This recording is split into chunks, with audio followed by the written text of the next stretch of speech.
कोल्हापूरमध्ये गांधीनगरमधनं सुमारे 2 कोटी रुपयांच्या जबरी चोरीची घटना घडली आहे। कोल्हापूर पोलिसांनी 2 पथकांद्वारे तपास केलाय आणि या गुन्ह्याचा छडा लावलाय। कंपनीच्या कंपाऊंडमध्ये पार्क केलेल्या टेम्पोच्या डॅशबोर्डमधनं 1 कोटी 90 लाख रुपयांची रक्कम चोरण्यात आलेली होती।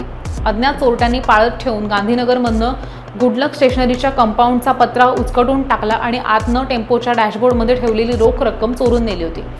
गांधीनगरमधल्या व्यापारी कैलास वसंत गोरड यांनी फिर्याद दिल्यानंतर गांधीनगर पोलिसांमध्ये ह्या प्रकरणी गुन्हा दाखल करण्यात आलाय। यानंतर 2 पथकाद्वारे तपास करत कोल्हापूर स्थानिक गुन्हे अन्वेषण शाखेनं ही चोरी करणाऱ्या टोळीला अटक केली आहे। तर गांधीनगर पोलीस ठाण्याकडनं पुढचा तपासही सुरू आहे।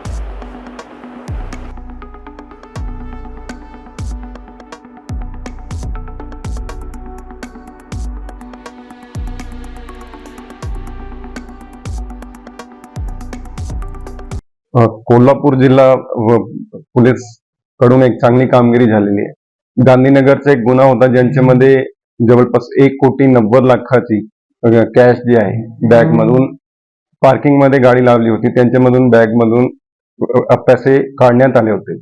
त्यासाठी गांधीनगर पोलीस स्टेशन मध्ये चोरीचा गुन्हा दाखल करण्यात आला। LCB कोल्हापूरची टीम, लोकल पोलीसची टीम त्यांचा पूर्णपणे तपास करून पाठपुरावा करून एक चांगली रिकव्हरी आतापर्यंत 1 कोटी 78 लाखाची कॅश रिकव्हर झालेली आहे आणि त्यांच्या सोबत 5 आरोपी ज्यांच्यामध्ये एक मायनर आहे आणि 4 मेजर आहे ते ताब्यामध्ये घेण्यात आलेले आहे। सोबत 2 गाडी आणि 3 मोबाईल सुद्धा जप्ती करण्यात आलेले आहे। पुढची पण कारवाई चालू आहे। पुढचं जे शिल्लकची रक्कम आहे 10-12 लाखाची त्यांच्या पण पाठपुरावा चालू आहे। तर गुन्ह्यामध्ये 90% वरची रिकव्हरी झालेली आहे आणि सगळे आरोपी LCBची टीमने, लोकल पोलीस स्टेशनची टीमने दिवस रात्री एक करून सगळ्यांनी चांगली कामगिरी केलेली आहे।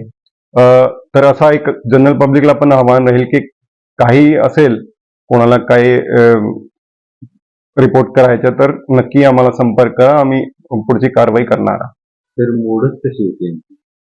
त्यापैकी एक आरोपी जे आहे ते फिर्यादीकडे कामाला होते, त्यांना सगळं माहित होता म्हणजे कुठून कॅश येतात, कसं येतात। तर त्यांनी त्यांच्या मित्रासोबत करून ते 2-3 महिन्यापासून ते प्लॅनिंग करून ते काम केलेलं आहे। त्यांनीसाठी करत होते कोण कर्जबाजारी वगैरे? नाही, ते पुढच्या तपासात लागेल की कॅश कुठून येत होतं, कॅशचा वापर काय होता। तर बाकी एजन्सीजला पण आम्ही संपर्क करणार आहे की ट्रेसिंग ऑफ कॅश आणि कॅशची युटिलायझेशन कशी होती, ते पुढची तपासाचा भाग आहे।